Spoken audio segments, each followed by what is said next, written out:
I learned early that silence could be a form of survival. In the great house of Ravensmere, where shadows pooled in corners like forgotten sorrows and every footstep echoed through marble halls, I became a ghost among ghosts, moving through rooms where no one truly saw me. The December morning I arrived at the estate, the sky hung low and gray, heavy with snow that had not yet fallen. I stood before the iron gates with my single trunk beside me, the leather worn at the corners from too many journeys, and felt the weight of every loss I carried pressing against my ribs. I was 28 years old. I was a widow. I had nowhere else to go. The house rose before me like a monument to grief, all dark stone and shuttered windows, the kind of place where light seemed to die before it could reach the ground. Ivy crept up the eastern wall, black and twisted in the winter cold, and somewhere in the distance I heard the cry of a raven, harsh and lonely. I thought of my husband's grave, 300 miles away in a churchyard I would likely never see again, and wondered if this was to be my penance, this exile into service in a house that felt more tomb than home. Mrs. Bramwell met me at the servants' entrance, a woman carved from granite and duty, her gray hair pulled so tightly beneath her cap that I wondered if she ever allowed herself the luxury of looseness, of letting go. She looked me over with eyes that missed nothing, taking in my mourning dress, faded now to a dull black that spoke of poverty more than propriety, the threadbare cuffs I had tried to mend with my own unpracticed hands. "You are the new governess," she said, though there was a question in her tone, as if she could not quite reconcile my appearance with the position. "Not governess," I replied quietly, willing my voice not to tremble. "I am to serve as assistant to the housekeeper, to help with the management of linens and correspondence. The agency made the arrangements." She nodded slowly, and I saw something shift in her expression. Not quite sympathy, but a recognition, perhaps. An acknowledgement that we were both women who had learned to make ourselves useful in a world that had little use for us. "Follow me," she said, and I lifted my trunk, refusing the help of the footman who hovered nearby, and stepped across the threshold into the life I would lead for the next year. The interior of Ravensmere was everything the exterior promised and more. Long corridors stretched into darkness, lit only by windows that seemed placed more for the convenience of the architecture than for any human need for light. Portraits lined the walls, stern-faced ancestors who watched with disapproval as I passed, and I felt the weight of their judgment as surely as I felt the cold that seeped through the stones. Mrs. Bramwell led me through a maze of passages, pointing out rooms I would need to know. The linen closets, the still room, the housekeeper's parlor where I would take my meals apart from the other servants, a privilege that felt more like isolation. "Your quarters are in the east wing," she said, as we climbed a narrow staircase that creaked beneath our feet.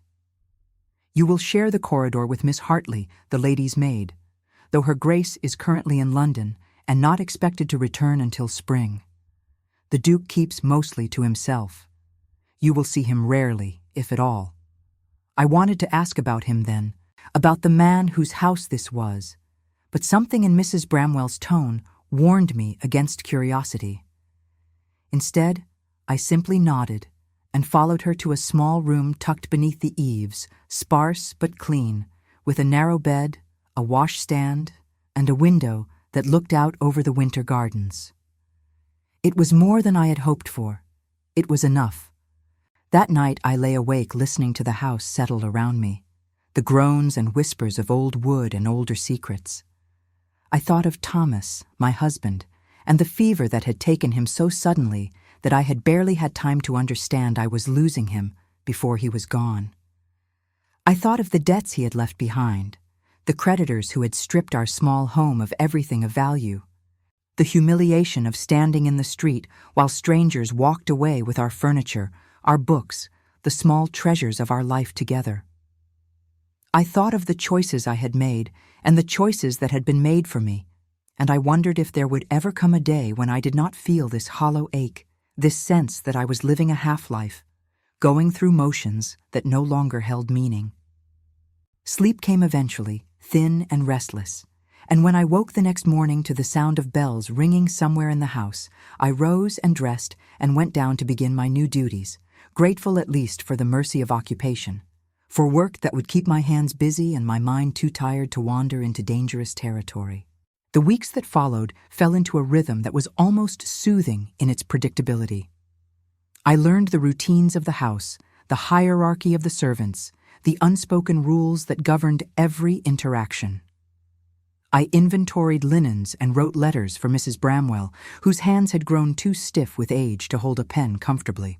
I organized the library, dusting books that no one read, and began the slow work of cataloging the collection, a task that had been neglected for years.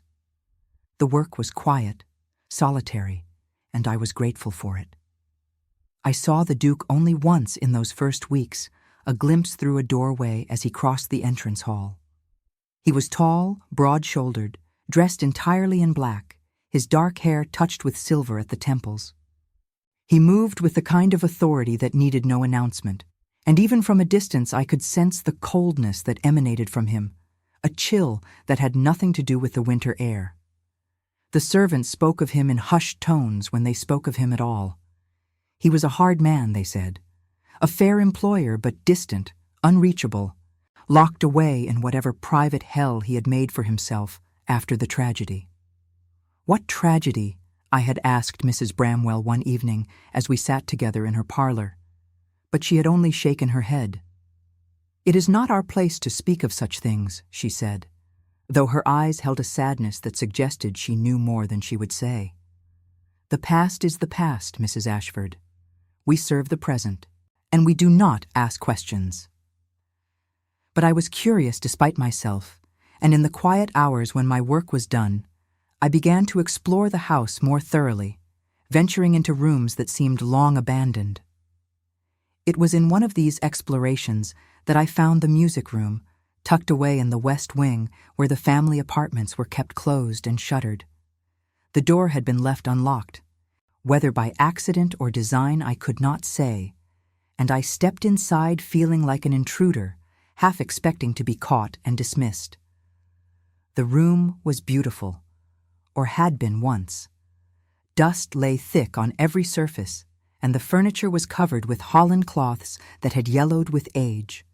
But the piano stood uncovered in the center of the room, a magnificent instrument with ivory keys that gleamed dully in the light that filtered through the heavy curtains. I moved closer, drawn by something I could not name, and ran my fingers over the keys without pressing them, afraid of the sound they might make in the silence. It was then that I saw it, half hidden beneath a stack of sheet music on top of the piano. A single page, yellowed and brittle, covered with musical notation, in a hand so delicate it seemed to float across the paper. I lifted it carefully, holding it up to the light, and saw that it was a composition, unfinished, the final measures trailing off into blank space as if the composer had simply stopped mid-thought. At the top of the page, in that same graceful script, were the words, "For my beloved," that he might remember joy. I stood there for a long time, holding that fragile page, and felt something shift inside me, a crack in the armor I had built around my grief. I did not know whose hand had written those words, or for whom they had been intended, but I understood the longing in them, the desperate hope that love could be captured and preserved, that music could hold what words could not express. I thought of Thomas, who had never been musical, but who had loved to hear me play the old spinet in our parlor, and I felt tears burn behind my eyes, hot and unwelcome. I replaced the page carefully where I had found it and left the music room, closing the door softly behind me. But I could not stop thinking about what I had seen, and over the following days, I found myself returning again and again, always careful to avoid the hours when the Duke might be about, always listening for footsteps that would warn me to retreat. I began to organize the sheet music, to sort through the piles of compositions that had been left to gather dust, and it became a kind of secret project, something that was mine alone. It was Mrs. Bramwell who told me about the Boxing Day gathering, a tradition the Duke maintained despite his reclusiveness, an obligation to the tenants and the local gentry that he fulfilled with cold precision. "There will be guests," she said, her tone suggesting this was a trial to be endured rather than celebrated. "You will be needed to help with the preparations. The household must be ready." The days before Boxing Day passed in a flurry of activity. The house was aired and cleaned, fires lit in rooms that had been closed for months, silver polished until it gleamed. I worked alongside the other servants, grateful to be included in something larger than my solitary tasks, and felt a strange anticipation building in my chest. I would see the Duke properly, I realized. I would see him among people, playing the role of host, and perhaps I would understand better the man who lived like a prisoner in his own house. The evening before the gathering, I returned to the music room one last time.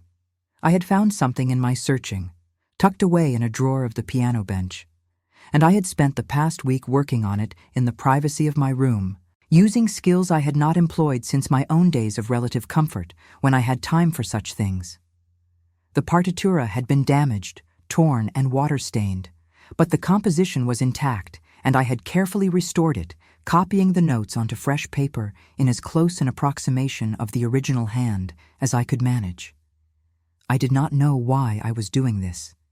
I did not know what I intended to do with it when I was finished.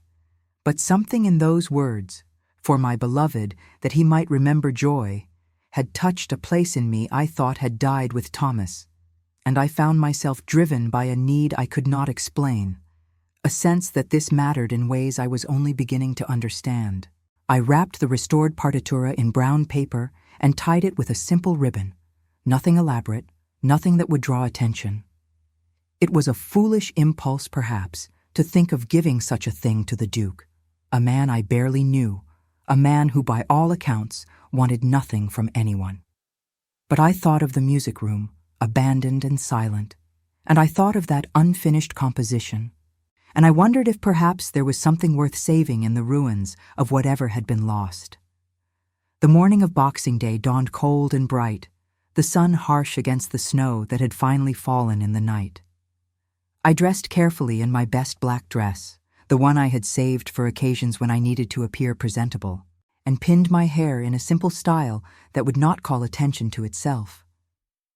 I placed the wrapped partitura in the pocket of my apron and went downstairs to help with the final preparations, my heart beating faster than I could account for, my hands trembling slightly as I straightened furniture and arranged flowers in the receiving rooms. The guests began to arrive at noon, carriages rolling up the drive in a steady stream, ladies in furs and gentlemen in greatcoats stamping snow from their boots in the entrance hall. I watched from the shadows as they were received, as the Duke stood tall and cold at the top of the steps, nodding his greetings with mechanical precision, his face a mask that revealed nothing. He looked like a man going through the motions of being alive, and I felt a sharp pang of recognition, because I knew that performance. I had lived it myself for the past year. The drawing room filled with the sound of conversation and laughter, with the rustle of silk and the clink of crystal, and I moved among them like a shadow, refilling glasses, ensuring that everything ran smoothly. I heard the whispers, the speculation about the Duke's continued isolation, the gossip about past scandals I did not understand. I heard a woman, brittle and sharp-voiced, remark that it was a shame he had never remarried, that he was wasting his life and his title on grief. I heard another respond that some men were simply not meant for happiness, that tragedy marked a person in ways that could not be undone. I found myself growing angry on his behalf, which was absurd, because I did not know him, had no claim to defend him. But I thought of the music room and the abandoned piano and that heartbreaking inscription, and I felt a kinship with this man who had locked himself away from the world, because I understood what it meant to lose everything, to have the life you built torn away, to be left standing in the ruins wondering what came next. It was late in the afternoon when the tradition of the Boxing Day gifts began, the Duke distributing small parcels to the tenants and servants, a custom that felt empty in its formality, but which everyone accepted with gratitude. I stood near the door, ready to slip away once my duties were done, when I felt the weight of the partitura in my pocket and made a decision that was either very brave or very foolish. I stepped forward as the last of the tenants were leaving, my heart pounding so loudly I was certain everyone could hear it. The Duke stood alone for a moment, his shoulders rigid with the effort of maintaining his composure, and I approached him before I could lose my nerve, holding out the wrapped parcel with hands that shook despite my efforts to steady them. "Your Grace," I said, my voice barely above a whisper. "I hope you will forgive the presumption, but I found something in the music room that I thought you might want to have. I have taken the liberty of restoring it." He turned to look at me, and for the first time I met his eyes directly. They were gray, the color of winter storms, and filled with a wariness that spoke of old wounds poorly healed. He looked at the parcel in my hands, but made no move to take it, and I felt heat rise in my face as I realized how this must appear. A servant overstepping her bounds, offering a gift to a man so far above her station it was almost laughable. But then he reached out slowly and took the parcel from me, his fingers brushing mine for the briefest moment, and I felt something pass between us, a current of understanding that needed no words. He looked at me for a long moment, his expression unreadable, and then he nodded once. A slight inclination of his head that might have been acknowledgement or dismissal, I could not tell which. I stepped back, ready to retreat to the safety of invisibility, when someone laughed, a high, cruel sound that cut through the murmur of conversation in the room. I turned and saw a woman in peacock blue watching us, her eyes bright with malice, and I knew in that instant that I had made a terrible mistake. "How touching," the woman said, her voice carrying across the room with deliberate clarity. "The governess presents her humble offering. How very appropriate for Boxing Day. I wonder what treasure she has bestowed upon His Grace. A handkerchief embroidered with her own fair hands, perhaps, or some other token of devotion." The room fell silent, all eyes turning toward us, and I felt my face burn with humiliation. I opened my mouth to defend myself, to explain, but no words came, because what could I say that would not make things worse? I was a servant. I had overstepped. I had made myself the subject of ridicule, and there was nothing I could do now but endure it. The Duke looked down at the parcel in his hands, and I saw his jaw tighten, saw something flash in his eyes that might have been anger or pain. The room waited, breath held, for his response, for his judgment of me and my presumptuous gift. And then, with movements that seemed almost reluctant, as if his hands were acting against his will, he began to unwrap the paper. The paper fell away in pieces, drifting to the floor like snow, and I watched the Duke's hands still as he looked down at what I had given him. The room held its breath. I held mine. Time seemed to stretch and bend, each second an eternity, and I became aware of every small sound, the crackle of the fire in the grate, the rustle of silk as someone shifted their weight, the distant chime of a clock marking the hour. His fingers traced the edge of the restored partitura with a gentleness that seemed impossible from such large hands. I saw his throat work as he swallowed, saw the muscle in his jaw clench and release.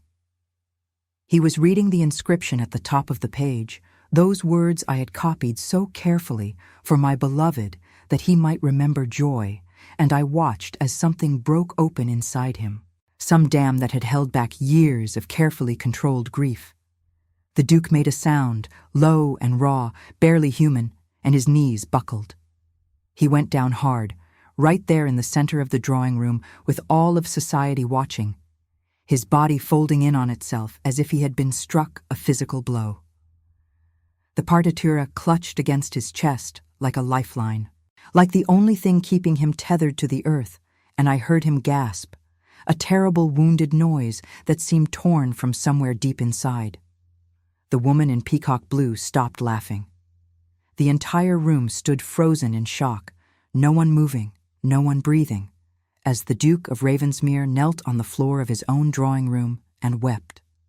I moved without thinking, dropping to my knees beside him. my hands hovering near his shoulders, but not quite touching, afraid to intrude, afraid to make things worse, but unable to stand by and do nothing. "Your Grace," I whispered, my voice breaking. "I am so sorry. I did not mean to cause you pain." He shook his head, unable to speak, his whole body trembling with the force of emotions too long suppressed. I could see the tears on his face, tracking through the careful composure he had maintained for so long, and I felt my own eyes burn in response. Around us I heard the whispers beginning, the shocked murmurs, the scrape of chairs as people stood, uncertain whether to help or flee. Mrs. Bramwell appeared at my side, her face pale with something that might have been fear or fury, I could not tell which. "Mrs. Ashford," she hissed, "what have you done? Help me get His Grace to his study." Together we guided him to his feet, supporting his weight between us, and he came without resistance, moving like a man in a dream or a nightmare. The guests parted before us, their faces a blur of curiosity and judgment, and I kept my eyes down, focusing only on putting one foot in front of the other, on getting him away from their stares and whispers. The woman in peacock blue said something as we passed, something sharp and cutting, but I did not hear the words over the roaring in my ears.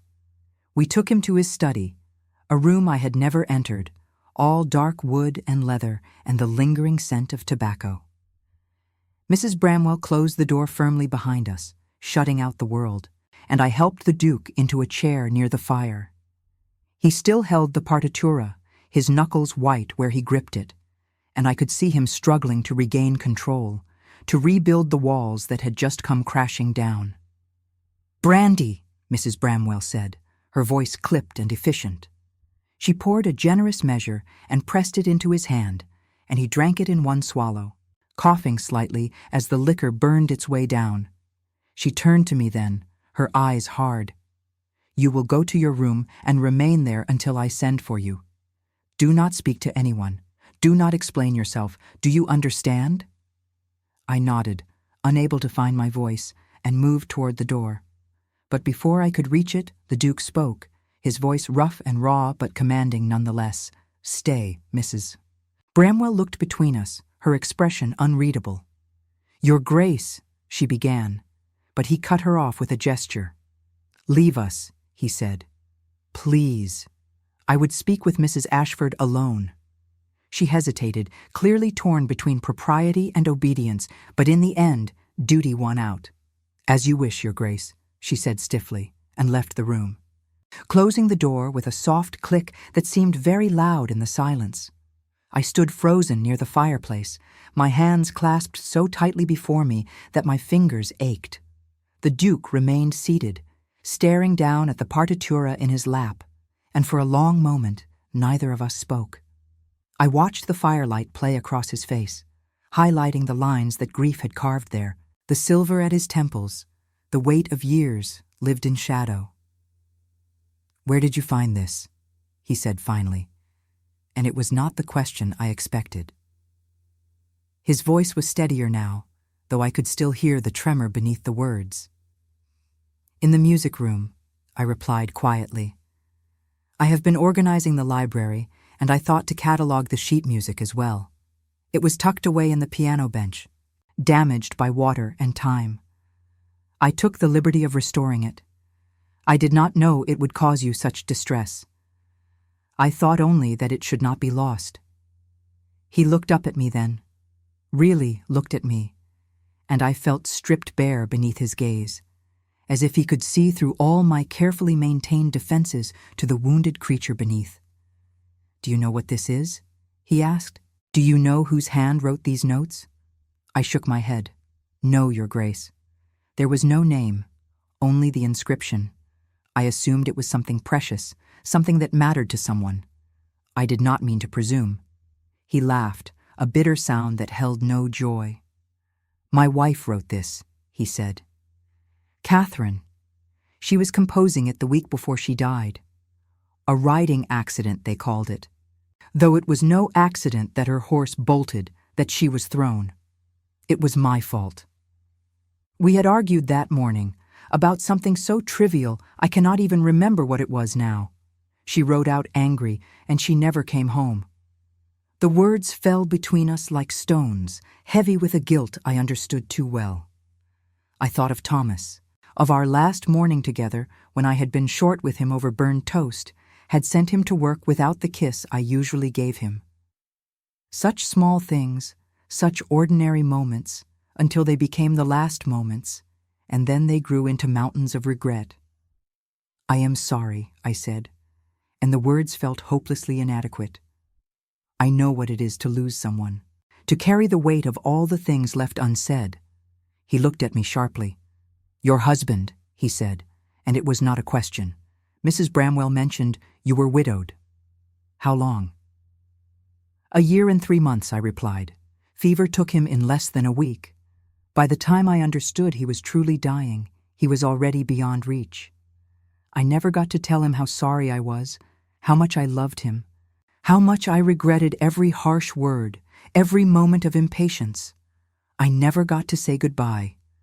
The Duke nodded slowly, as if I had confirmed something he already knew. "10 years," he said. 10 years I have kept this room locked, this piano silent, because I could not bear to hear music when she was no longer here to create it. 10 years I have told myself that grief was a private thing, that to move past it would be a betrayal of what we had. But you," he gestured to the partitura, "you saw something worth saving in these forgotten pages." "Why?"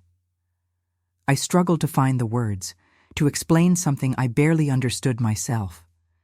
"Because loss is not the end," I said slowly.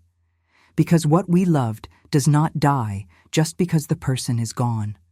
Because music and memory and beauty matter, even in the darkness, especially in the darkness." She wrote those words, that he might remember joy, not that he might drown in sorrow, but that he might remember there was joy once, and perhaps there could be again. He closed his eyes, and I saw fresh tears slip down his cheeks, though his expression remained composed. "I have forgotten how," he said, so quietly I almost did not hear. "How to feel anything but this emptiness, how to be anything but this hollow man going through the motions of living." "Then perhaps it is time to learn again," I said, surprising myself with my boldness. "I am learning myself, Your Grace. Every day I wake and tell myself that I will not merely survive, that I will find some small thing worth living for. Some days I fail, but some days I succeed. Today I found those pages, and I thought of the woman who wrote them, and I felt her love across the years, and it mattered. It matters still." He opened his eyes and looked at me, and I saw something shift in his expression, a crack in the armor he had worn for so long. "You are not what I expected," he said. "When Mrs. Bramwell told me we had hired a new assistant, I thought nothing of it. One more servant in a house full of them. But you are different." I felt heat rise in my face. "I am only trying to do my work, Your Grace. I meant no offense with the gift. I understand now that it was presumptuous, that I overstepped my place. If you wish me to leave, I will go without complaint." "No," he said quickly, almost sharply. "No, you will stay. What you did today, it was not presumptuous. It was an act of extraordinary kindness, and I have lived so long without kindness that I had forgotten what it looked like. The cruelty was not yours but theirs, the people who mocked something they could not understand. I thought of the woman in peacock blue, of her mocking laughter, and felt anger kindle in my chest. Who was she? I asked before I could stop myself. The woman who laughed. "Lady Pemberton," he said, and his voice hardened. "A woman who has made it her life's work to ferret out weakness in others and exploit it. She wanted me to court her daughter after Catherine died, and when I refused, she made it her mission to ensure I remained isolated. She has succeeded admirably. Most of the people who came today did so out of obligation, not friendship. They wanted to see the broken Duke, to confirm that I remained trapped in my grief. You gave them quite a show." I winced at the bitterness in his tone. "I am sorry," I said again. I never meant for that to happen. I should have been more discreet, should have given it to you privately. And if you had, he said thoughtfully, I would have opened it alone, and I would have broken alone, and no one would have seen. Perhaps that would have been easier in the moment, but perhaps it is better this way. Perhaps it is time I stopped performing strength I do not feel. Perhaps it is time I stopped pretending. We stood in silence for a moment, the fire crackling softly between us, and I felt something settle in my chest. Something that had been tight and painful for so long, I had forgotten what it felt like to breathe without that weight. The Duke looked down at the partitura again, smoothing his thumb across the carefully restored page. "Will you tell me your name?" he asked. "Your Christian name." "I find I do not want to call you Mrs. Ashford when you have given me something so precious." "Eleanor," I said softly. "My name is Eleanor." "Eleanor," he repeated, as if testing the shape of it on his tongue. "I am Nathaniel. Not your Grace, not the Duke, just Nathaniel. At least here, in this room, where titles mean nothing and grief is the only currency that matters." I nodded, not trusting myself to speak. There was something profoundly intimate in this exchange, in the stripping away of formality, and I felt both honored and terrified by it. This man was my employer, so far above me in station that any friendship between us was impossible by the standards of the world we lived in. But in this moment, in this fire-lit room with our griefs laid bare between us, we were simply two people who had lost everything and were trying to find a way to live with that loss. Nathaniel stood slowly, carefully, as if testing whether his legs would hold him, and moved to the window. Night had fallen while we spoke, and I could see his reflection in the dark glass, pale and haunted. "The guests will have left by now," he said. "Mrs. Bramwell will have sent them away with some excuse about my health. Tomorrow the gossip will spread across the county. The Duke who broke down over a scrap of paper, the servant who brought him to his knees." I felt my stomach twist. "I have ruined you," I said. "I have given them ammunition they will use against you for years." "You have given me something far more valuable," he said, turning to face me. "You have given me permission to stop pretending. Do you know how exhausting it is, Eleanor, to wear a mask every moment of every day? To be forever on guard against any display of weakness or emotion?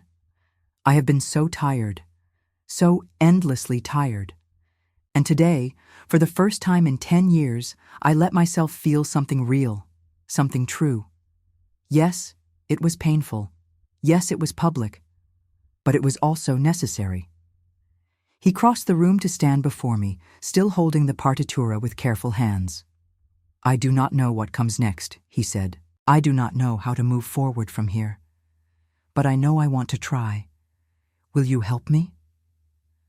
I looked up at him, at this man who had just revealed his most private pain to a room full of strangers, who had knelt and wept and emerged somehow stronger for it. I thought of all the reasons I should refuse, all the ways this could end badly for both of us. I thought of the danger of allowing myself to care, to invest hope in another person when loss had taught me how easily people could be taken away. But I also thought of the music room, of that abandoned piano waiting for hands that might coax beauty from it again.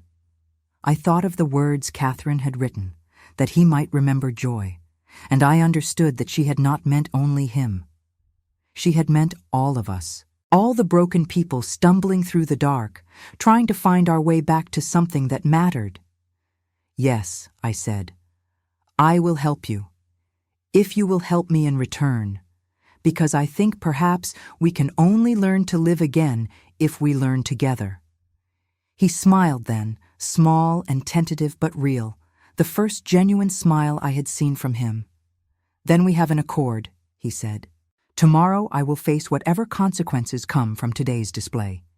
Tomorrow I will deal with Lady Pemberton and her poison.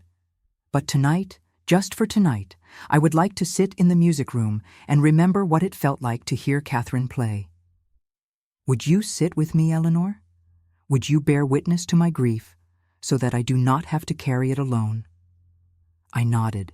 unable to speak past the tightness in my throat.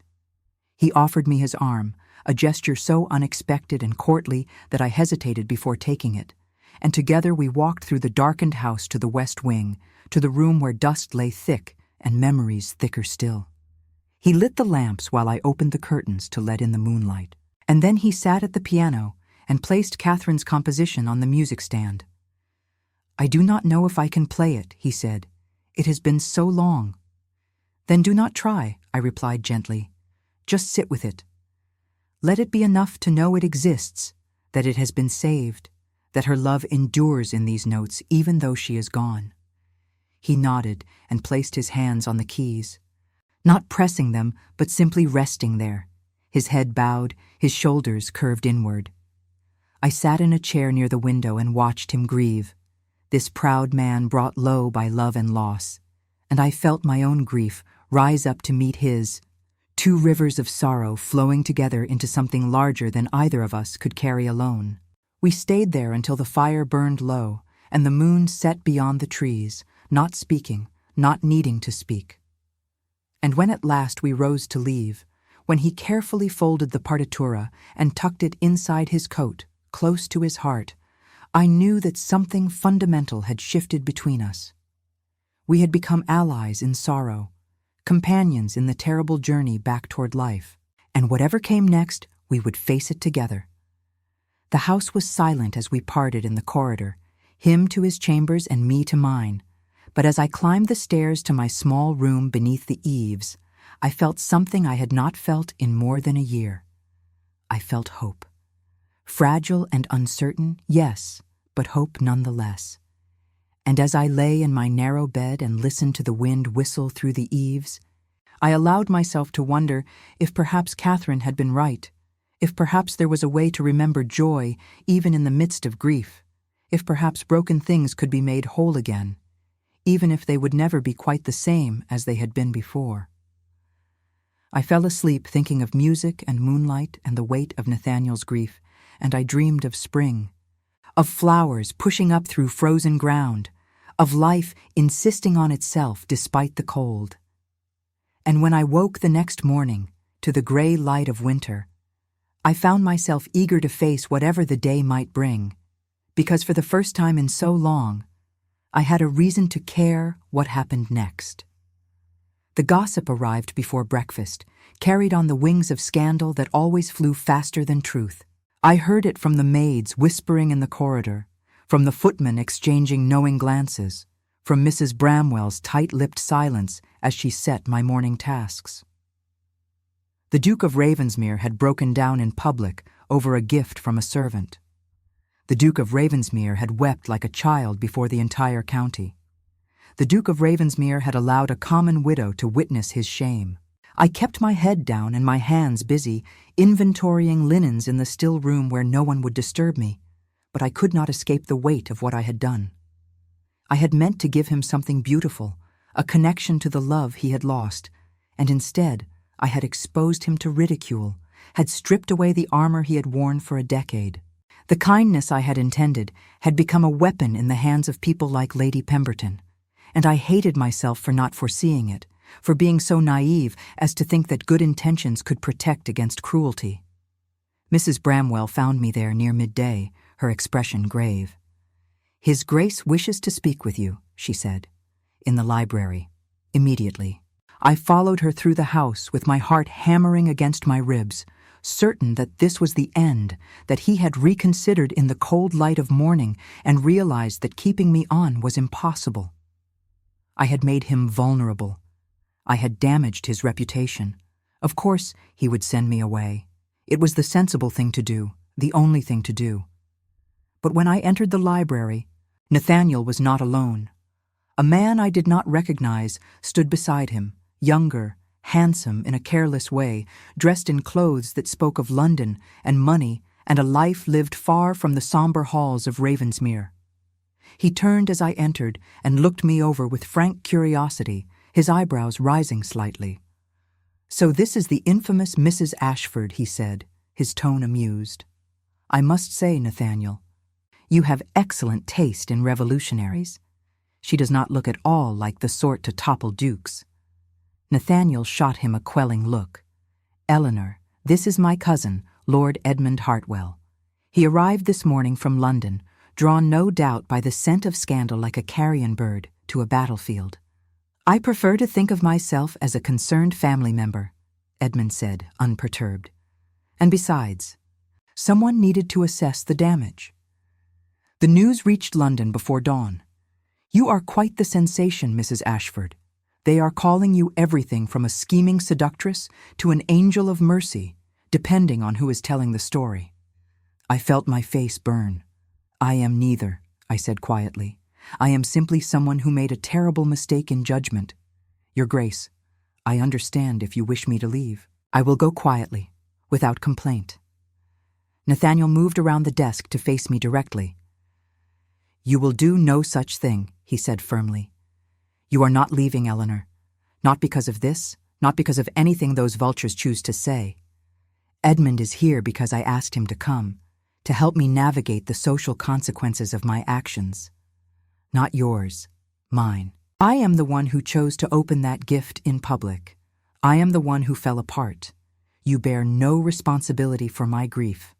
"Actually," Edmund interjected, "you both bear responsibility for what comes next. The Tun does not care about nuance or intention. They care only about what makes the best story. Right now, the story is that a servant has somehow bewitched the grieving Duke, has manipulated him through his weakness. It is absurd, of course, but absurdity has never stopped a good scandal." "Then what do you suggest?" Nathaniel asked, his voice tight with frustration. "That I dismiss her to appease gossips? That I pretend yesterday never happened?" "Not at all," Edmund said, settling into a chair with the ease of someone accustomed to making himself comfortable anywhere. "I suggest you do precisely the opposite. Own the narrative. Make it clear that Mrs. Ashford is a valued member of your household, that her gift was an act of kindness you deeply appreciated. Stop hiding away like some Gothic villain and start appearing in public again. Show them that you are not broken, merely human." Nathaniel shook his head. "You know I cannot do that.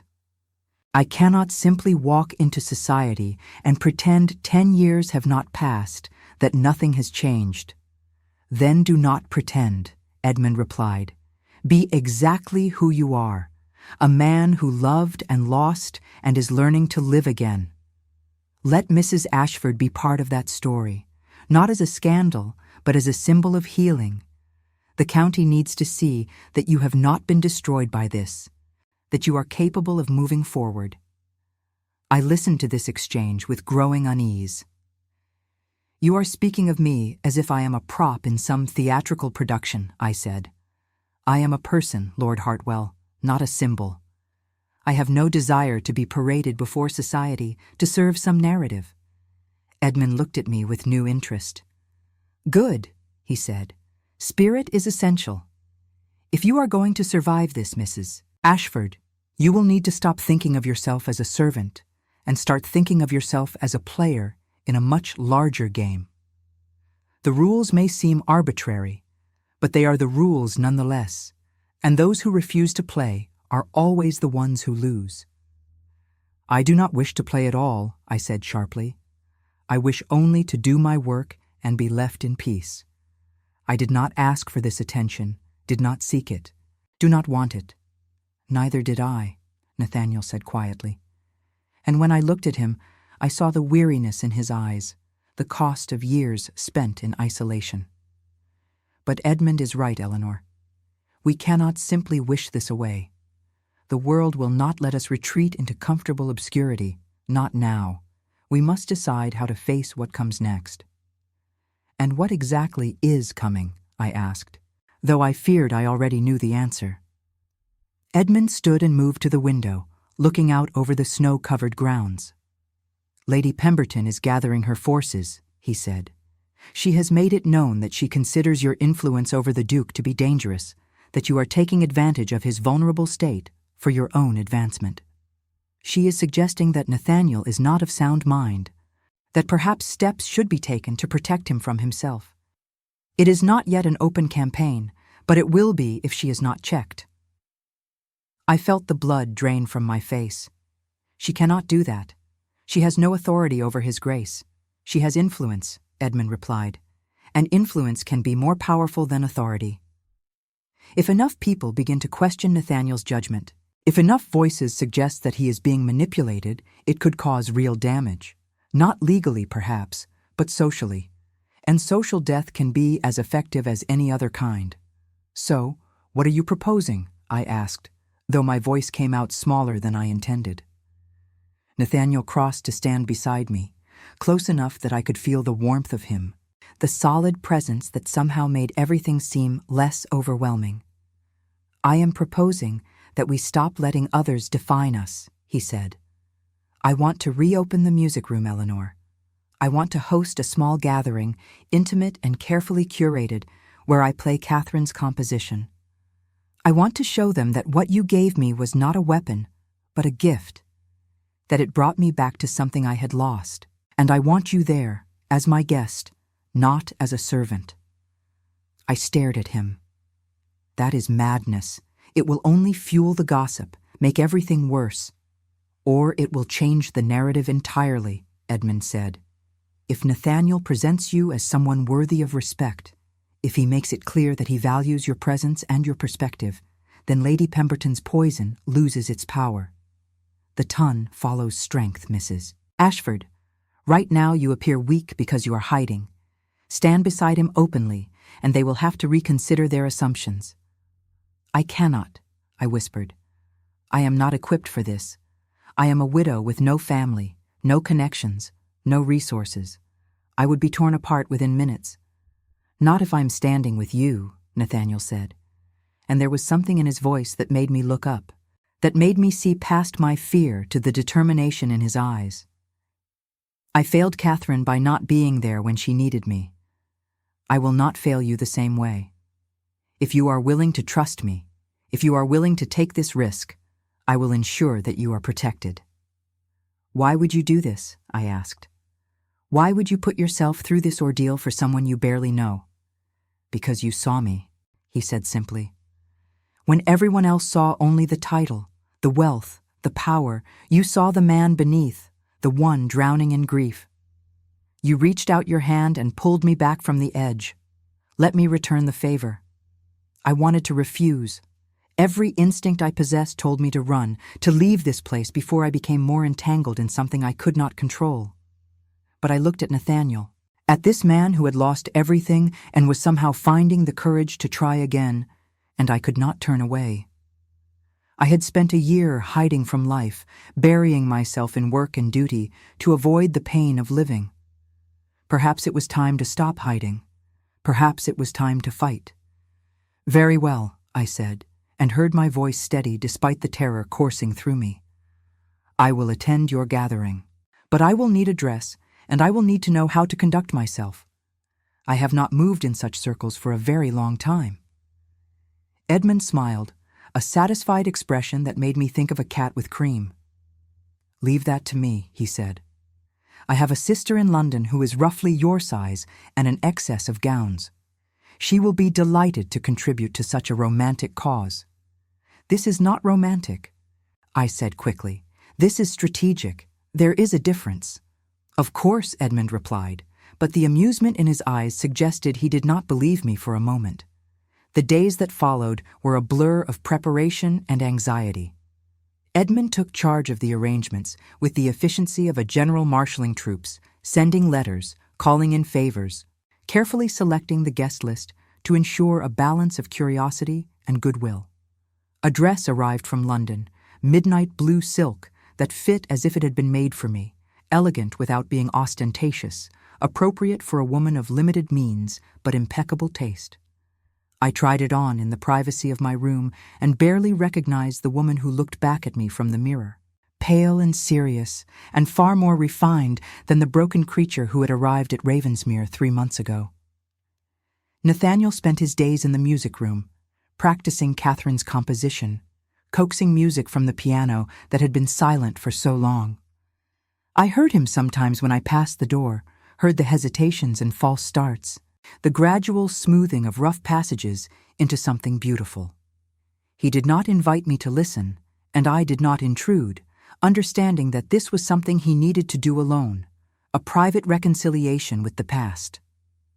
But in the evenings, after dinner, we began to meet in the library, ostensibly to discuss the arrangements for the gathering, but in truth, simply to talk.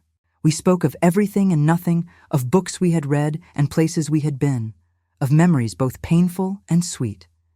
He told me about Catherine, about how they had met at a country dance when he was barely 20, how she had laughed at his stilted attempts at conversation and taught him to be less serious, to find joy in small moments. I told him about Thomas, about our modest life together, about the dreams we had nurtured and the future that had been stolen from us. There was something profoundly healing in these conversations, in the sharing of our griefs and the acknowledgement that we had both loved and lost, and somehow survived.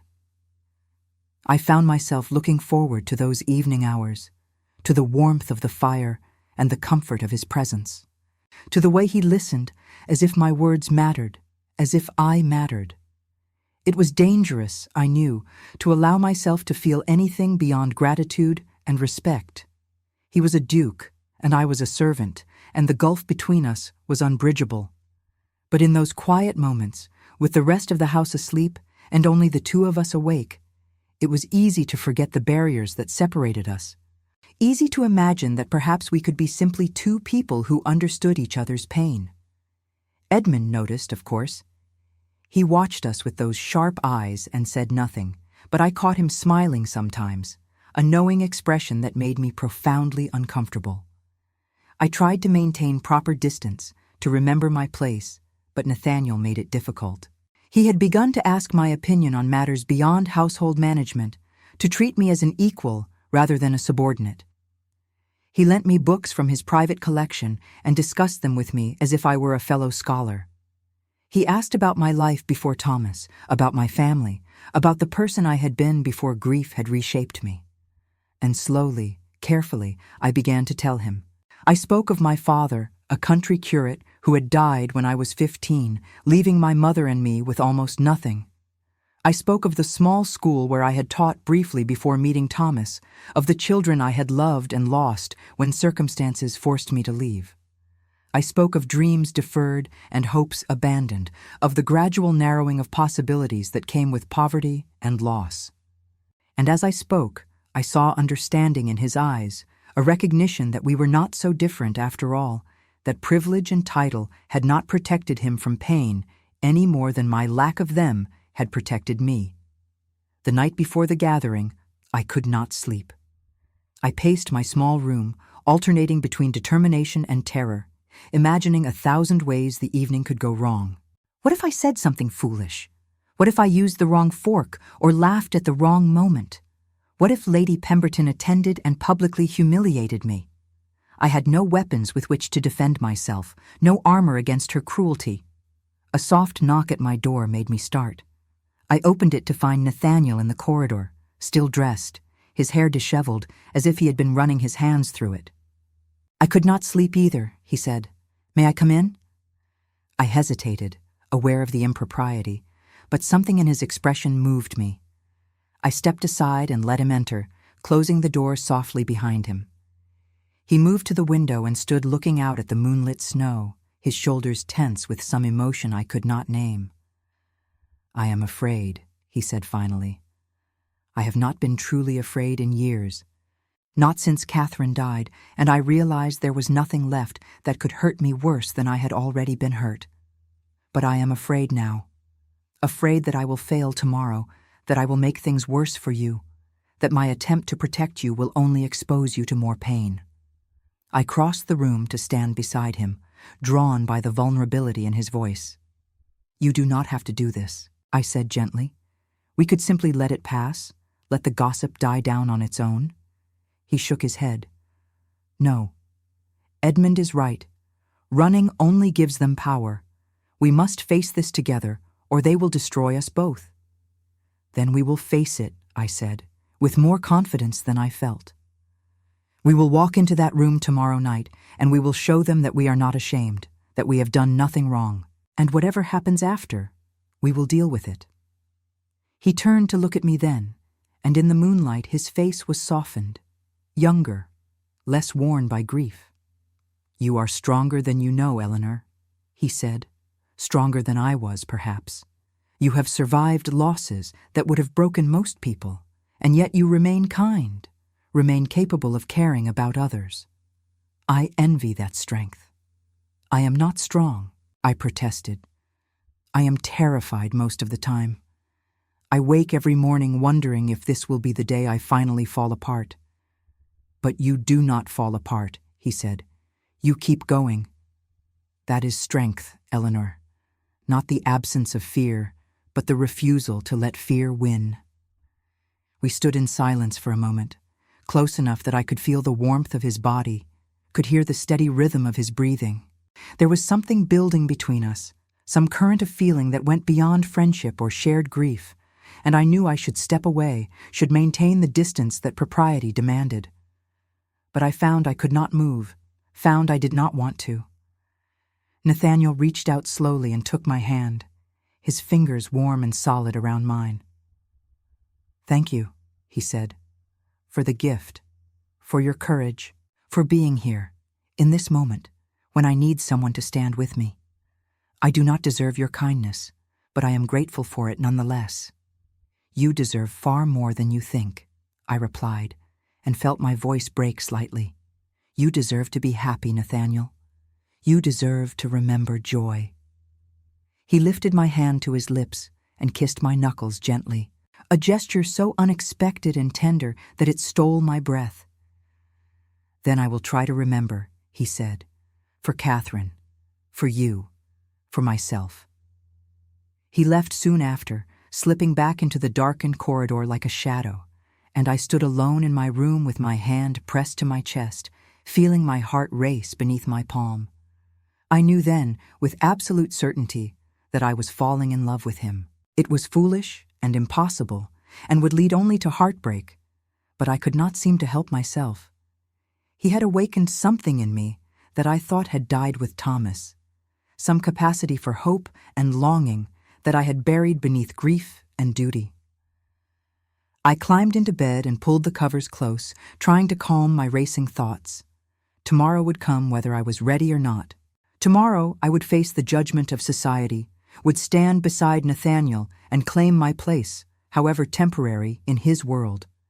And if my heart broke in the process, if I had to watch him eventually move on to marry someone suitable while I returned to my role as servant, then at least I would have these moments, these precious stolen hours when I had been allowed to matter, when I had been seen and valued and treated as if I were worthy of care. I fell asleep thinking of his hand in mine, of the gentleness in his voice when he said my name, and I dreamed of music and moonlight and the dangerous, beautiful possibility of love. The evening of the gathering arrived with crystalline clarity, the sky pale blue fading to violet, the first stars appearing like promises or threats depending on how one chose to see them. I dressed with trembling hands, fastening the midnight blue silk with fingers that would not quite cooperate, pinning my hair in a style that felt both foreign and oddly familiar, as if I were putting on the costume of a woman I used to be. When I looked in the mirror, I saw someone I barely recognized, someone who appeared composed and confident despite the terror churning in her stomach.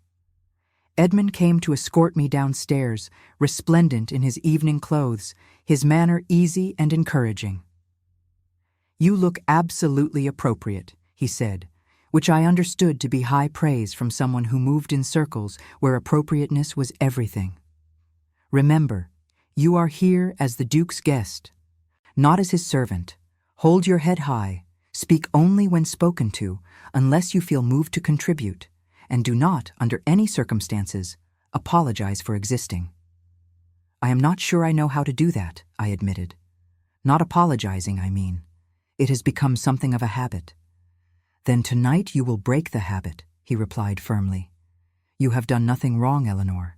You gave a grieving man a piece of his past, and he responded with honest emotion. That is not a crime, no matter what Lady Pemberton or her ilk might suggest." We descended the grand staircase together, and I felt my breath catch as I saw the drawing room lit with what seemed like 1,000 candles, the piano positioned near the windows where moonlight streamed through, creating an almost ethereal atmosphere. The guests were already beginning to arrive, fewer than I had expected, perhaps 20 people total, all carefully selected by Edmund for their relative open-mindedness or their dependence on Nathaniel's goodwill. I recognized none of them, which was both a relief and a source of anxiety. Nathaniel stood near the fireplace, and when he saw me, something shifted in his expression, a warmth that made my pulse quicken. He crossed the room to greet me, offering his arm with a formality that felt both protective and defiant. "Mrs. Ashford," he said, his voice carrying clearly across the suddenly quiet room. "I am honored by your presence this evening. Thank you for agreeing to attend." "The honor is mine, Your Grace," I replied, my voice steadier than I felt. I placed my hand on his arm and allowed him to lead me into the room, acutely aware of every eye upon us, every whispered comment, every speculative glance. The next hour passed in a blur of introductions and polite conversation. I met a retired colonel who spoke kindly about his own losses, a young married couple who seemed genuinely curious rather than judgmental, a widow roughly my own age who squeezed my hand and whispered that she understood what it meant to start over. Edmund moved through the gathering like a master conductor, steering conversations, deflecting anything that veered toward unpleasantness, ensuring that I was never left alone or unprotected. But I felt her presence before I saw her. Lady Pemberton arrived fashionably late, sweeping into the room in crimson silk that seemed chosen specifically to draw attention, to dominate. She was older than I had realized, perhaps 50, but still striking in a hard, polished way. Her eyes found mine immediately, and I saw the calculation there, the assessment of an opponent. "Your Grace," she said, gliding over to where Nathaniel stood beside me. "What an intimate gathering! How delightfully unexpected! And Mrs. Ashford, I presume. I have heard so much about you. You must tell me all about yourself. I find myself absolutely fascinated by your story." There was nothing overtly cruel in her words, but the tone beneath them was acid. I felt Nathaniel tense beside me, but before he could respond, I found my voice. "There is little to tell, Lady Pemberton. I am simply a widow, trying to make her way in the world, much like many others. I have been fortunate to find employment here at Ravensmere." "Fortunate indeed," she replied, her smile sharp. "Though I wonder if employment is quite the right word for your current position. You seem to have transcended the usual boundaries between servant and master. How very modern of you both." Nathaniel's voice cut through the sudden tension like a blade. "Lady Pemberton, if you have come here to make insinuations, I would ask you to leave. Mrs. Ashford is my guest this evening, and I will not tolerate any disrespect toward her in my home." The room fell silent, every conversation stopping mid-sentence. Lady Pemberton's eyes widened slightly, and I saw genuine surprise there, as if she had not expected him to challenge her so directly. "My dear Duke," she said, her tone conciliatory, but her eyes still hard. "I meant no offense. I simply find it all so very interesting. You have been a recluse for so long, and suddenly you emerge from isolation for this woman. One cannot help but wonder what hold she has over you." "No hold at all," Nathaniel replied, his voice cold and controlled. "Merely friendship and respect, which are apparently concepts foreign to you. Mrs. Ashford has shown me extraordinary kindness in a time of need. That you would twist that into something sordid says more about your character than hers." I placed my hand on his arm gently, feeling him trembling with suppressed anger. "Your Grace," I said quietly, "perhaps it is time for the music. That is, after all, why we are all here." He looked down at me, and I saw him struggle to regain his composure. "You are right," he said. "Thank you." He turned to address the room, and I was struck by the authority in his bearing, the way he commanded attention without raising his voice. "I have asked you here tonight to share something precious with me," he said, 10 years ago, my wife Catherine was composing a piece for piano when she died. That composition was lost, forgotten, left to decay in a room I could not bear to enter. Mrs. Ashford found it and restored it, an act of such thoughtfulness and care that it broke through a decade of numbness and reminded me what it meant to feel. Tonight, I want to play what Catherine wrote, to honor her memory and to show you all that grief need not be the end of everything, that beauty can survive even the darkest losses. He moved to the piano, and the room seemed to hold its breath. I found a chair near the window and sat, my hands folded in my lap to hide their trembling. Nathaniel settled at the keyboard, his fingers hovering over the keys for a moment, and then he began to play. The music was heartbreakingly beautiful, delicate and complex, full of yearning and hope, and a kind of gentle melancholy that spoke of love, remembered rather than lost. I watched his hands move across the keys with surprising grace, watched his face soften as the notes filled the room, and I felt tears slip down my cheeks before I could stop them. This was Catherine speaking to him across the years, telling him that she had loved him, that she wanted him to find joy again, that her death should not be the end of his capacity for happiness. The room was absolutely silent except for the music. I saw others wiping their eyes, saw the hardness drain from several faces. Even Lady Pemberton seemed momentarily moved, her mask of superiority slipping to reveal something almost human beneath. And when Nathaniel played the final notes and the last chord faded into silence, no one moved, no one spoke. The spell held us all captive. Then, slowly, someone began to applaud. The retired colonel, tears streaming down his weathered face. Then another and another, until the entire room was filled with the sound of appreciation and respect. Nathaniel stood and bowed slightly, his own eyes bright with unshed tears, and I felt such pride in him, such admiration for his courage in sharing this most private part of himself. He crossed the room to where I sat and offered his hand. "Walk with me," he said quietly. "I find I need air." I took his hand and let him lead me through the French doors onto the terrace.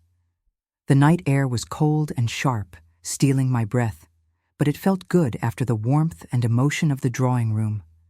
We stood at the balustrade, looking out over the snow-covered gardens, his hand still holding mine, and for a long moment, neither of us spoke. "Thank you," he said finally, "for being here, for giving me the courage to do that. I could not have faced it alone." "You were magnificent," I replied. "Catherine would have been proud of you." He turned to look at me, and in the moonlight his face was open, vulnerable in a way I had never seen before. "I need to tell you something, Eleanor. Something I have been trying to tell myself is not true, but I can no longer deny it." My heart began to race, some part of me knowing what he was about to say and terrified of it. "Your Grace," I began, but he placed a finger gently against my lips. "Nathaniel," he corrected. "Please, just Nathaniel." I nodded, unable to speak. "I am falling in love with you," he said, the words tumbling out as if he could not hold them back any longer. "I know it is impossible. I know all the reasons why this cannot be. You are in my employ, you are vulnerable, the world would condemn us both. But I cannot seem to help myself. When I am with you, I remember what it feels like to be alive. You have given me back something I thought was gone forever, and I find myself wanting things I have no right to want, hoping for a future I have no right to imagine." I closed my eyes, feeling the full weight of his words settle over me like a heavy cloak. I should have told him this was madness, should have reminded him of all the practical reasons why we could never be together. But I found I could not lie, could not deny what I felt in return. "I am falling in love with you too," I whispered. "God help me. I know I should not. No, it will lead only to heartbreak, but I cannot stop myself. You have become everything to me, Nathaniel. Everything I should not want, and everything I cannot help but hope for." He pulled me closer, his arms coming around me with a desperation that matched my own. "Then we are both fools," he said against my hair. "But if this is foolishness, I no longer care. I have spent 10 years being sensible, being proper, honoring my grief as if it were a religion. I am tired of half-living, Eleanor. I want to feel again. I want to love again. I want you." I lifted my face to his, and he kissed me with a tenderness that made my heart ache. A kiss that tasted of tears and hope and the dangerous promise of something that might be possible after all. We clung to each other there in the moonlight, two broken people trying to make themselves whole, and for that moment nothing else mattered. Not society's judgment, not the impossibility of our situation, not the pain that surely lay ahead. A deliberate cough made us spring apart. Edmund stood in the doorway, his expression carefully neutral. "Forgive the interruption," he said, "but Lady Pemberton is preparing to make her exit, and I thought you might want to see her off, Nathaniel. She is making noises about having important conversations with important people, which suggests she is about to spread whatever poison she has been brewing all evening." Nathaniel's jaw tightened. "Of course she is. Very well. I will deal with her." We returned to the drawing room together, and I saw Lady Pemberton surrounded by a small group of listeners, her voice carrying clearly across the room. "I simply think someone should be concerned for His Grace's well-being," she was saying. "He has clearly formed an inappropriate attachment to this woman who has neither breeding nor fortune to recommend her. One must question her motives, must ask what she hopes to gain from encouraging his attentions." Nathaniel stopped in the center of the room, and his voice when he spoke was like ice.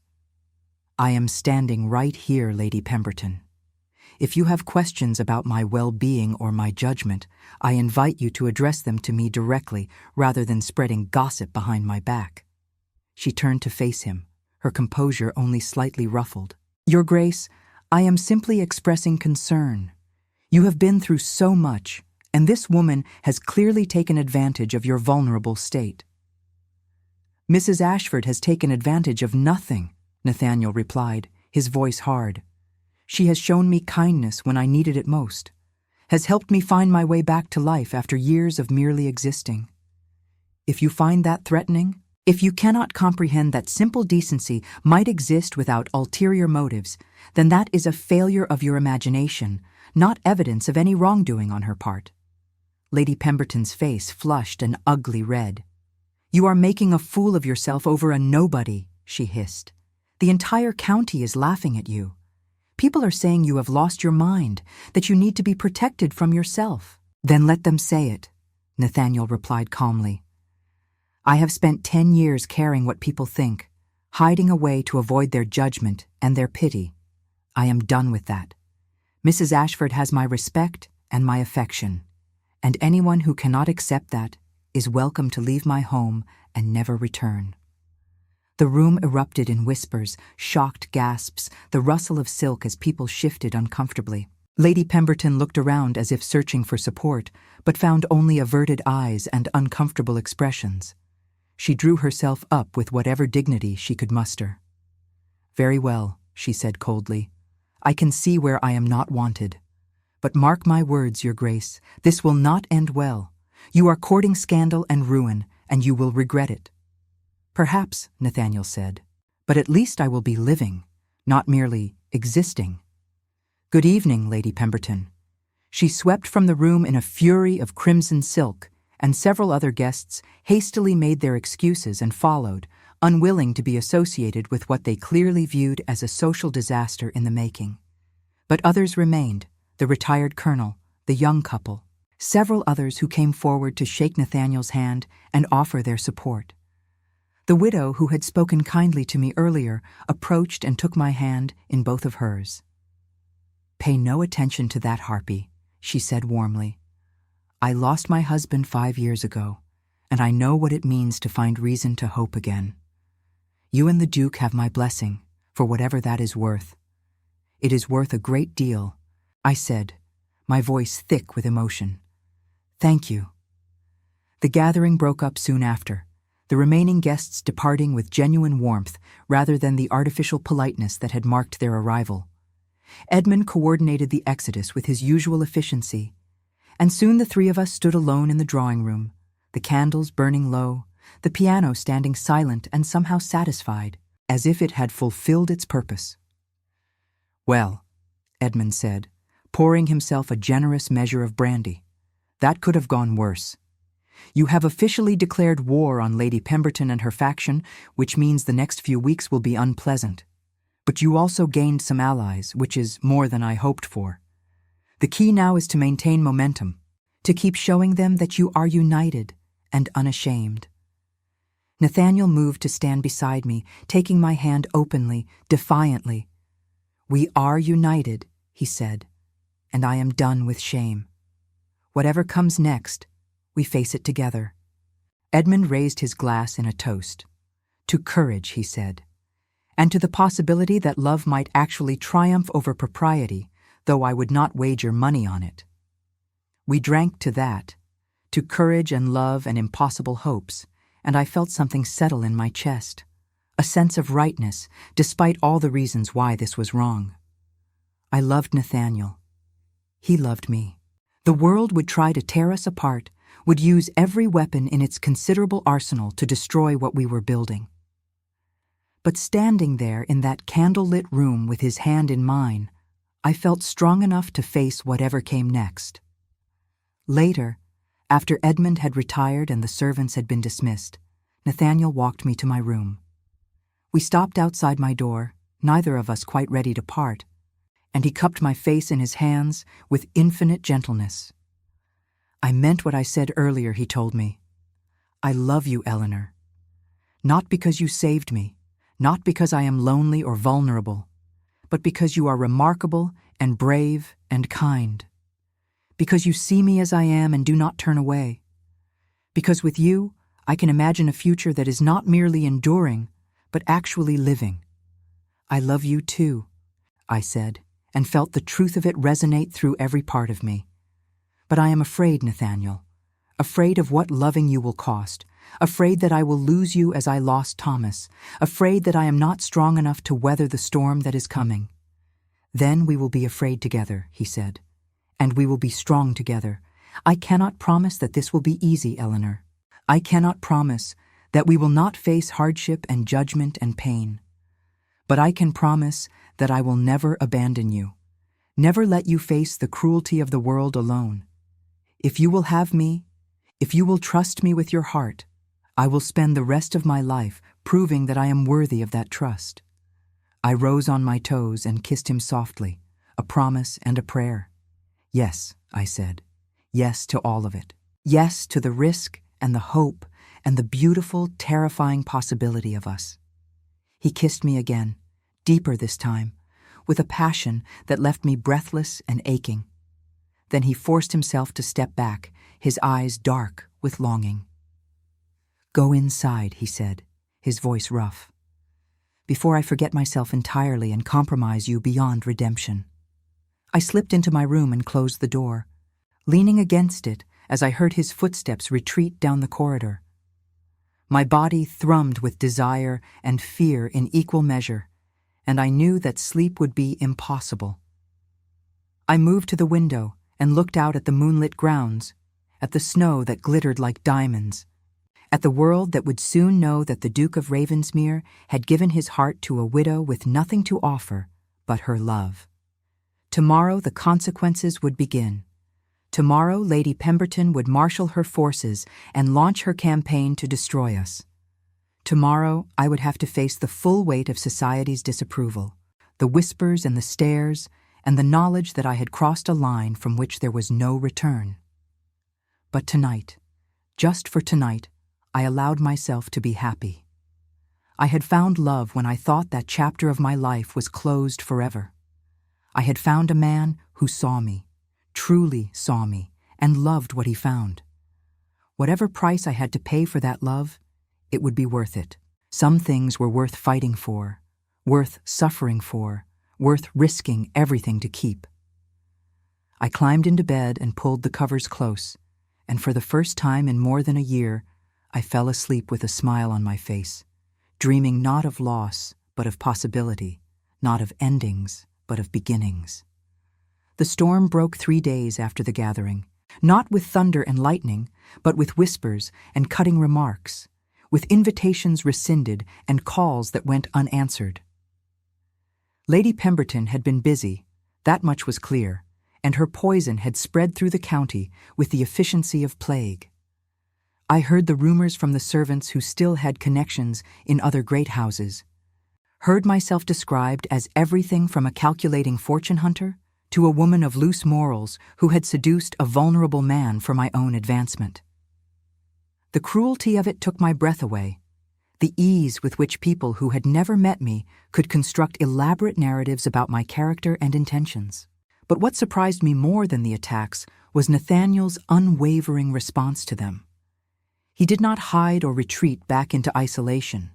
Instead, he doubled down on his public support of me, making it clear through both word and action that I had his complete trust and affection. He insisted I join him for breakfast in the morning room, rather than taking my meals with the servants. He asked my opinion on estate matters in front of his steward and solicitor. He walked with me through the village, his hand on my arm, nodding politely to those who greeted us and ignoring those who turned away. It was Edmund who brought us the news that Lady Pemberton had taken her campaign to the next level.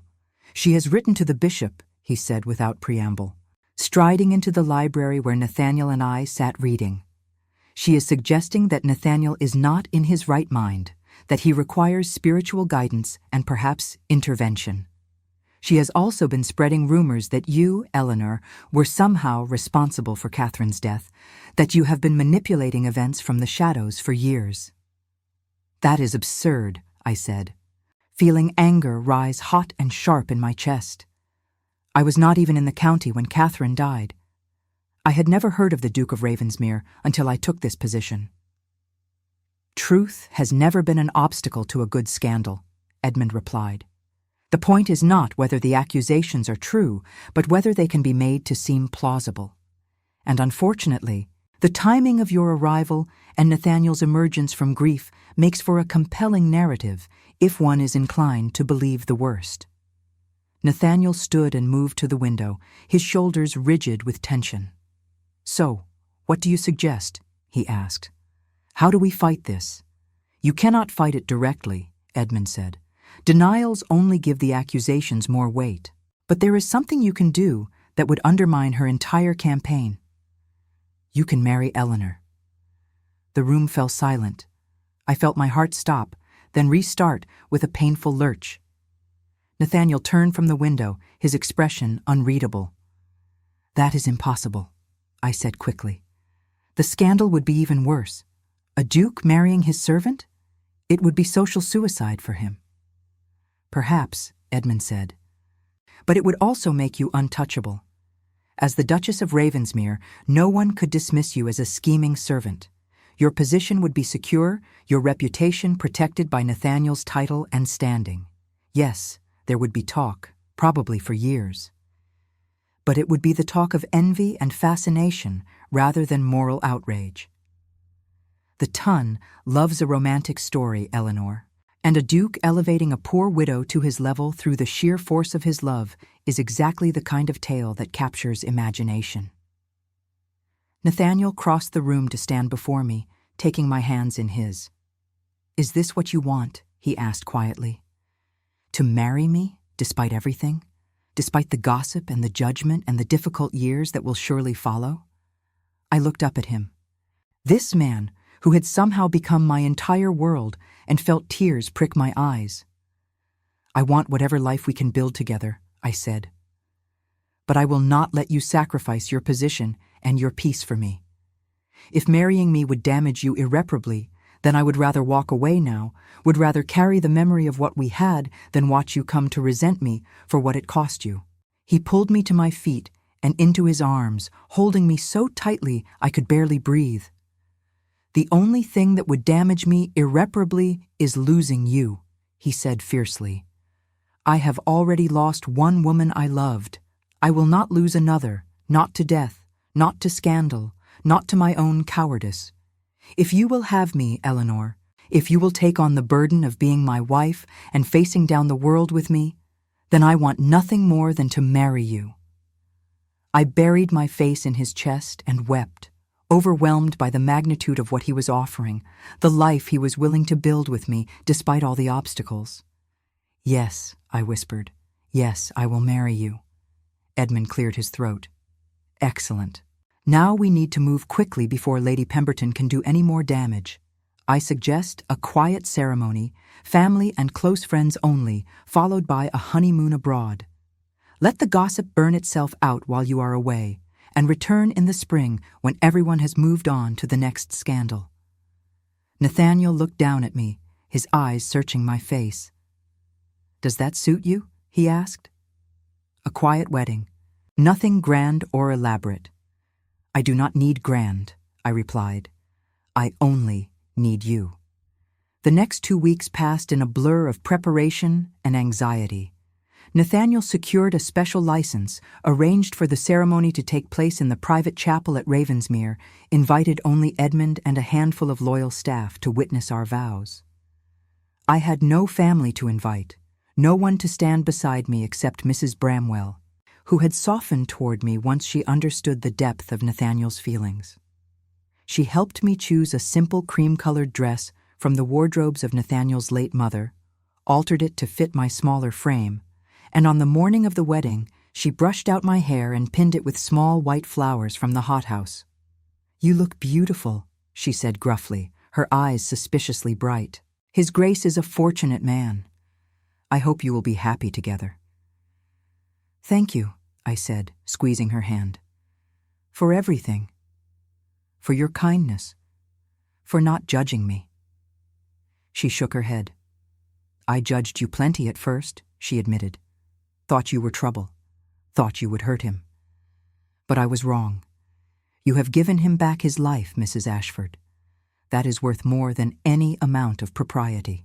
The ceremony itself was brief and beautiful, held in the golden light of late morning with snow falling softly outside the chapel windows.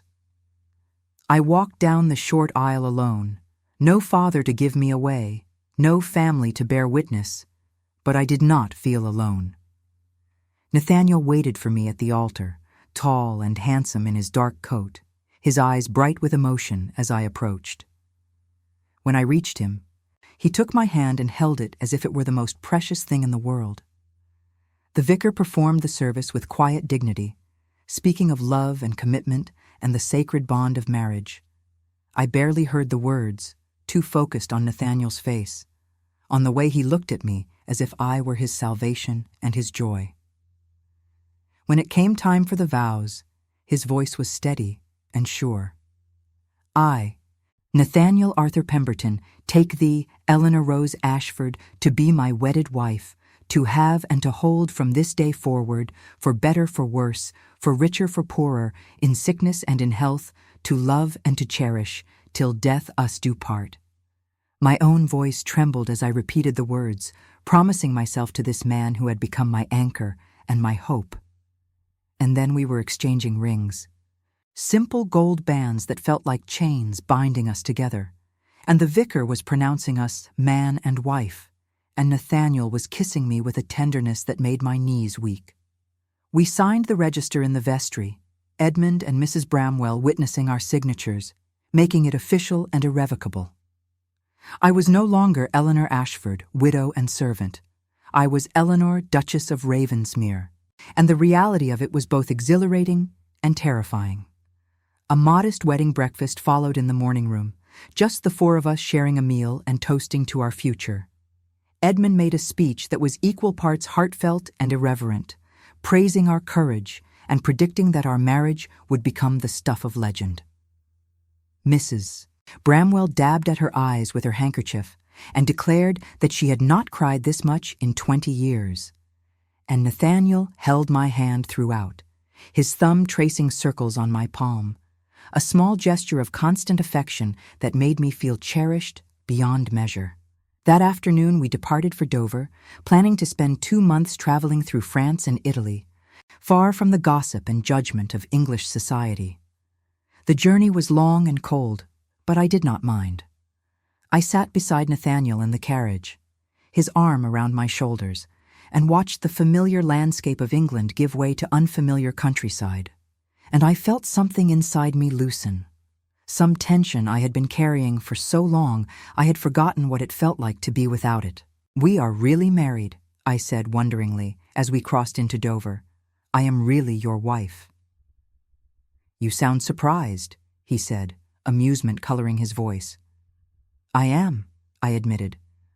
Part of me keeps expecting to wake up and find this was all a dream, that I am still alone in my small room, still grieving, still trying to figure out how to survive another day. He pulled me closer and kissed my temple. "Not a dream," he said, "real and binding and forever, if I have any say in it. You are mine now, Eleanor, and I am yours, and nothing can change that." We spent our wedding night in a small inn overlooking the channel, and I felt all my nervousness melt away as Nathaniel loved me with a patience and tenderness that spoke of his own vulnerability, his own fear of failing or hurting me. We came together slowly, carefully, learning each other's bodies and hearts with equal reverence, and when we finally lay tangled together in the darkness, sated and peaceful, I felt a completeness I had never known before. "I love you," I whispered against his chest. "I know I have said it before, but I need you to know how much. You have given me back my life, Nathaniel.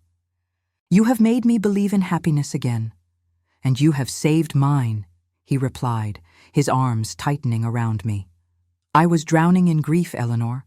I had given up on everything except duty. You threw me a lifeline when I did not even know I needed one, and you have held on even when it would have been easier to let go." The weeks that followed were among the happiest of my life. We traveled through Paris, where we walked along the Seine and visited museums and sat in cafes watching the world pass by. We continued to the south of France, to Nice and Monaco, where the Mediterranean sparkled blue and warm even in winter. We crossed into Italy, spending time in Florence and Rome, marveling at art and architecture and the sheer aliveness of places so different from the gray cold of England. And everywhere we went, Nathaniel treated me not as his inferior, but as his equal, his partner, his beloved. He asked my opinions on everything, deferred to my preferences, made it clear through 1,000 small gestures that I mattered to him. We talked for hours about everything and nothing, building the kind of intimacy that comes not from grand romantic gestures, but from the quiet accumulation of shared experiences and mutual understanding. But always, beneath the joy, there was the knowledge that we would have to return eventually, that the life we had built in this bubble of travel and anonymity could not last forever. As spring approached and our planned return date drew near, I felt anxiety begin to creep back in, worry about what awaited us in England, whether our marriage would be accepted or whether we had only postponed the inevitable scandal. Nathaniel seemed to sense my growing unease. We were sitting on the terrace of our villa overlooking Lake Como, watching the sunset paint the water in shades of gold and rose, when he took my hand and said, "We do not have to go back, you know. We could stay here, build a life away from England and all its judgment. I have estates abroad, investments that could sustain us. We could be happy here." I looked at him, at this man who had given up so much for me already, and felt love surge through me so strongly, it was almost painful. "No," I said firmly, "we cannot run forever. Ravensmere is your home, your responsibility. Your tenants depend on you. Your lands need your stewardship. And more than that, I do not want to live in exile, always looking over our shoulders, always wondering what might have been. We face this together, Nathaniel. We return to England, and we show them that our love is stronger than their judgment." He smiled, though his eyes were troubled. "You are braver than I am," he said. "I am terrified of what awaits us." "So am I," I admitted. "But I have learned that fear is not a reason to stop living. We will walk back into that world together, and whatever happens, we will handle it. We have survived worse than gossip, Nathaniel. We have survived loss and grief and the kind of pain that breaks most people. We can survive this too. We returned to England in early April, arriving at Ravensmere on a day of uncertain weather, clouds racing across the sky and rain threatening but never quite falling. The house looked exactly as we had left it, solid and imposing and somehow welcoming. The staff greeted us with genuine warmth, congratulating us on our marriage, and I felt some of my anxiety ease. Whatever awaited us beyond these walls, at least here we were, accepted. Edmund arrived the next day, bringing with him a thick stack of correspondence and a wry expression. "Welcome home," he said. "I trust your honeymoon was sufficiently romantic?" "Good, because you are going to need those happy memories to sustain you through what comes next." He spread the letters across Nathaniel's desk, and I saw immediately that they represented a spectrum of responses to our marriage. Some were supportive, congratulating Nathaniel on finding happiness again and wishing us well. Others were coldly formal, noting the marriage without comment, but making their disapproval clear. And a few were openly hostile, including one from Lady Pemberton that dripped with venom. "She is still making noise about having you declared incompetent," Edmund said, "but she has lost most of her support. Your allies, few though they are, have been very vocal in your defense. The general consensus seems to be that while your marriage is unconventional, it is not scandalous in the legal sense. You married a respectable widow, not a courtesan or an actress. The tongue may gossip, but they cannot actually do anything to harm you." "And socially," I asked, "what is our position?" Edmund hesitated. "You will not be welcomed everywhere," he admitted. "Some doors will remain closed to you, Eleanor. There are those who will never accept a duchess who was once in service.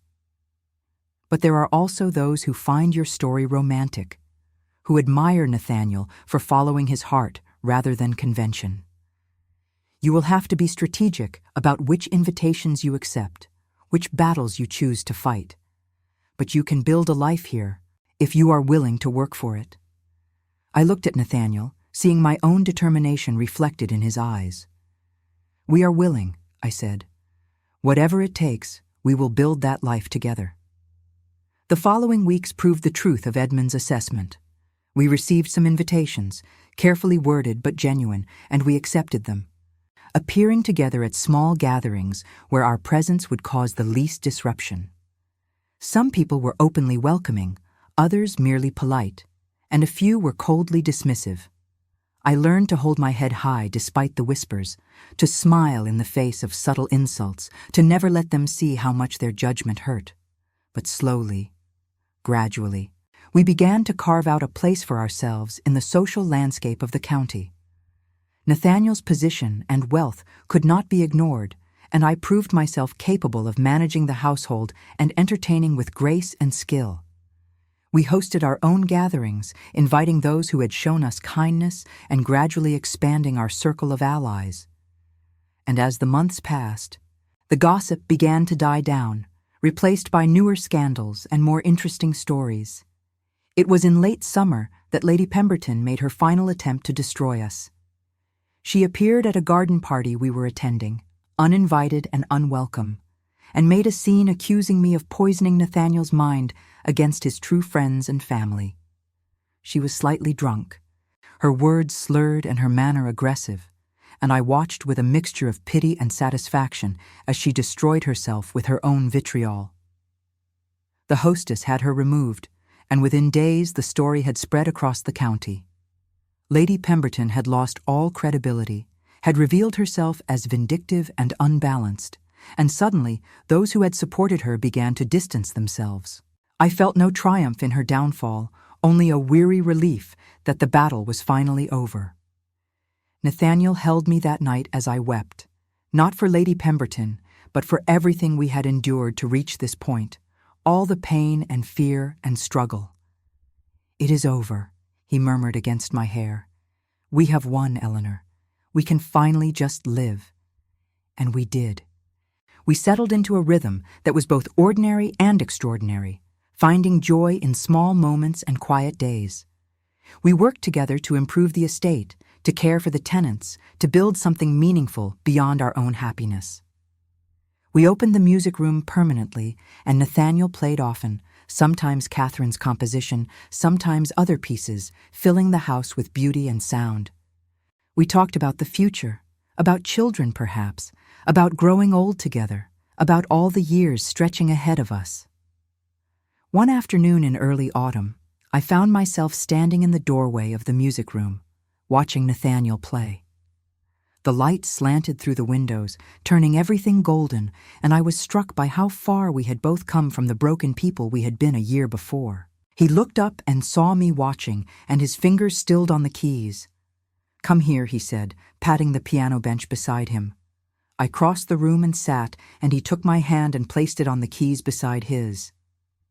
"Together," he said. "Play with me."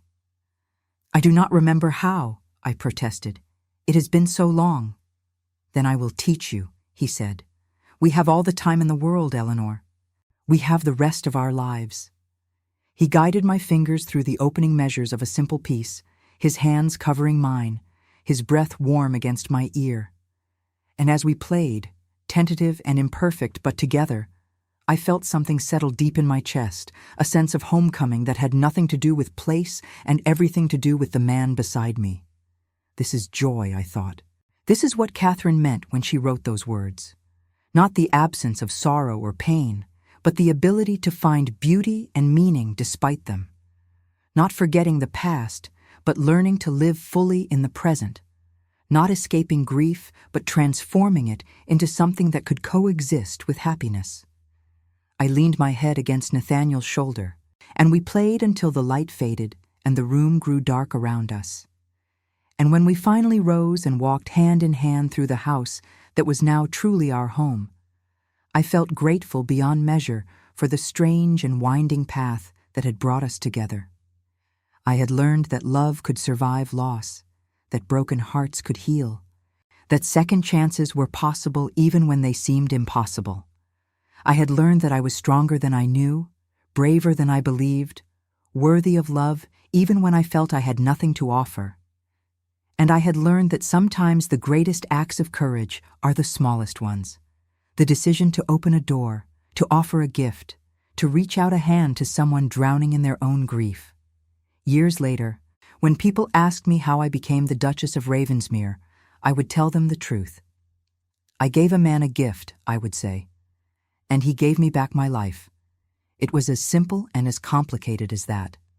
But on that evening, with Nathaniel's hand in mine and the future stretching bright before us, I did not think about titles or positions or the social battles we had fought and won. I thought only about the man I loved and the life we were building together.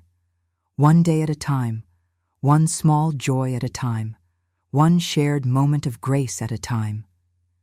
We had survived the storm. We had found our way back to joy. And whatever came next, we would face it together, as we had faced everything else, with courage and love, and the unshakable conviction that what we had was worth fighting for.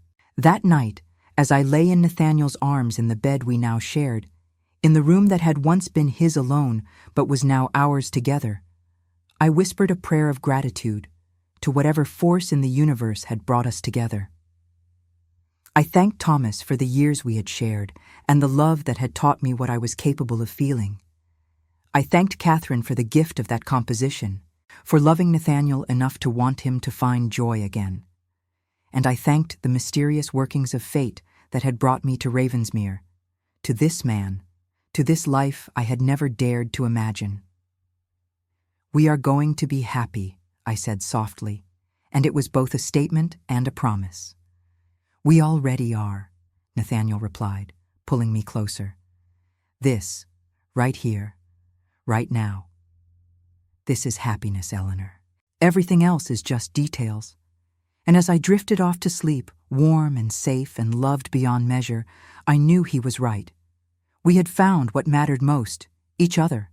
The rest would take care of itself. Love had brought us through the darkness and into the light, and as long as we held on to each other, as long as we remembered to cherish what we had built, we could face anything the world might throw at us. This was not the ending I had imagined for my life when I arrived at Ravensmere all those months ago. It was infinitely better. It was real and imperfect and beautiful, and it was ours. And that, I thought as sleep finally claimed me, was more than enough. It was everything.